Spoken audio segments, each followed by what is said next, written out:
पश्चिम बंगाल की राजधानी कोलकाता का RG Kar medical college and hospital in दिनों चर्चा में।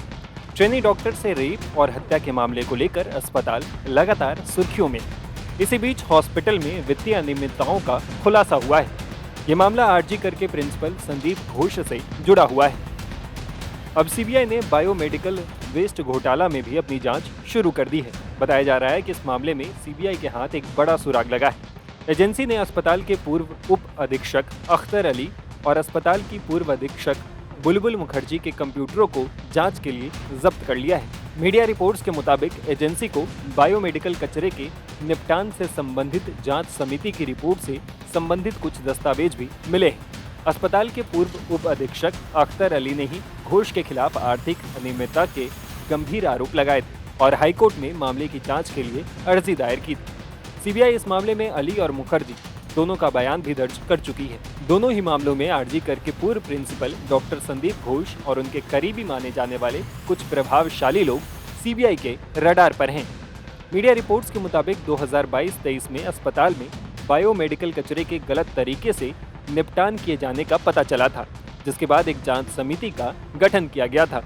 समिति की रिपोर्ट में अस्पताल के कॉमन कलेक्शन प्लांट के एक कर्मचारी का नाम लिया गया है, जिससे बायोमेडिकल कचरे के बारे में पूछताछ की जा रही है। पूछताछ में उस कर्मचारी ने अस्पताल परिसर में बने गेस्ट हाउस के केयरटेकर का नाम भी लिया था।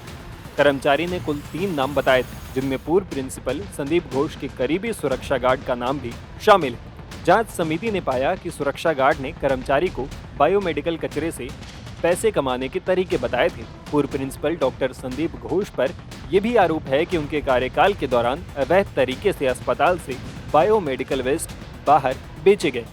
सीबीआई सूत्रों के मुताबिक इस आरोप की जांच के लिए biomedical waste management service authorised की मदद मांगी गई है। एजेंसी कचरे के ट्रांसपोर्टरों सहित 2 फर्मों से भी पूछताछ कर सकती है। बायोमेडिकल कचरे को ढोने का काम जिस फर्म को दिया गया था, उससे भी पूछताछ की गई है। ट्रांसपोर्टेशन फर्म ने आरोप लगाया है कि अस्पताल में हर दिन बायोमेडिकल कचरे की मात्रा कम होती जा रही है। बता दें कि किसी भी अस्पताल में मरीजों के इलाज के दौरान कई तरह के मेडिकल उपकरण या सामानों का इस्तेमाल किया जाता है, जिसे इस्तेमाल के बाद फेंक दिया जाता है। इस तरह के सामानों में सिरिंज, ग्लव्स, इस्तेमाल की गई सलाइन की बोतलें, जांच किट आदि होता है, जो बायोमेडिकल कचरा कहलाता है। देश में बढ़ते इस तरह के कचरे के निपटान के लिए बायोमेडिकल वेस्ट मैनेजमेंट नियम है। इसके तहत कुछ सामानों का रिसाइकिल होता है, जबकि जिन कचरों से संक्रमण का खतरा होता है उसे नष्ट कर दिया जाता है। बायोमेडिकल कचरे का अधिकांश हिस्सा सही तरीके से रिसाइकिल किया जाता है। कुछ देशों में इनकी भारी मांग भी है, इसलिए इसे अवैध तरीके से बेच दिया जाता है और इसके बदले मोटी रकम वसूली जाती है। आरोप है कि आरजीकर मेडिकल कॉलेज में भी इस तरह का गोरख धंधा चल रहा था। अख्तर अली ने संदीप घोष पर आरोप लगाया था कि वो मेडिकल वेस्ट को बांग्लादेश में बेचते थे। बायोमेडिकल वेस्ट जो बांग्लादेशी नागरिक खरीदते थे, वो क्या बांग्लादेश फिर वो ले जाते थे? मतलब क्या होता था ये जो बांग्लादेशी जो पूरा एंगल सामने आ रहा है? देखिए, ये तो गवर्नमेंट को इंक्वायरी करनी चाहिए थी। मेरा काम था उनको एक्सपोज करना, लेकिन ये उनका खुशकिस्मती है कि उनके अगेंस्ट में अब तक कोई एक्शन नहीं हुआ। फिर भी मैं सरकार का शुक्रगुजार हूं कि कल एक सिट कमेटी गठन हुआ है और सिट कमेटी बहुत एक्शन में है और आज से ही उन्होंने इंक्वायरी शुरू कर दिया। कल मुझे लेट नाइट मैसेज मिला था, मैं सुबह हाजिर हो गया और मेरे स्टेटमेंट भी रिकॉर्ड हुए और मैंने पूरा कोऑपरेट किया और मैं बोल के आया हूं कि जब भी मुझे बुलाएंगे, जरूरत पड़ेगी, मैं बिल्कुल कोऑपरेट करूंगा। सर, कुछ ऐसी भी खबरें सामने आ रही कि अस्पताल में जो एक्सपायरी वाली मेडिसिन होती थी, क्या वो जूनियर डॉक्टर और इंटर्न पर दबाव बनाते थे कि उसका जो है इस्तेमाल किया जाए, जो एक्सपायर्ड मेडिसिन थी? देखिए, ये तो अभी इसलिए क्योंकि मैं 1 साल पहले वहां से आ गया, फिर मेरे एब्सेंस में क्या हुआ वो मेरे लिए बताना मुश्किल है, मगर मैं जब था जो स्कैम था सबों का पर्दा मैंने फाश किया, क्योंकि ये समाज के लिए भी क्षतिकारक था, इंसानियत के लिए भी। तो मुझसे जो बन पड़ा, मैंने अपने ऊपर बहुत अत्याचार सहा, मगर मैं उस अत्याचार को कभी किसी को नहीं बताया कि मुझे मारने की धमकी दिया गया, मेरे परिवार को टारगेट किया गया, मेरा सर्विस ब्रेक हो गया, मुझे पेंशन, ये सब शिकायत मैंने इसलिए नहीं किया कि मैं चाहता हूँ इंसाफ हो, लोगों को इंसाफ मिल जाए, मेरे लिए यही बहुत है। ऐसी भी खबरें हैं कि वो जूनियर डॉक्टर्स या फिर स्टूडेंट्स को फेल कर देते थे जबरन, और फिर क्या पैसा लेकर जो है उन्हें पास करने का भी वो काम करते थे? हाँ, ये करते थे। ये तो एकदम पूरा रैकेट था उनके अंडर में, जो ग्रुप में कुछ सब जूनियर स्टूडेंट थे, वो लोग पकड़ते थे स्टूडेंट लोगों को और पैसा वही लोग कलेक्ट करते थे।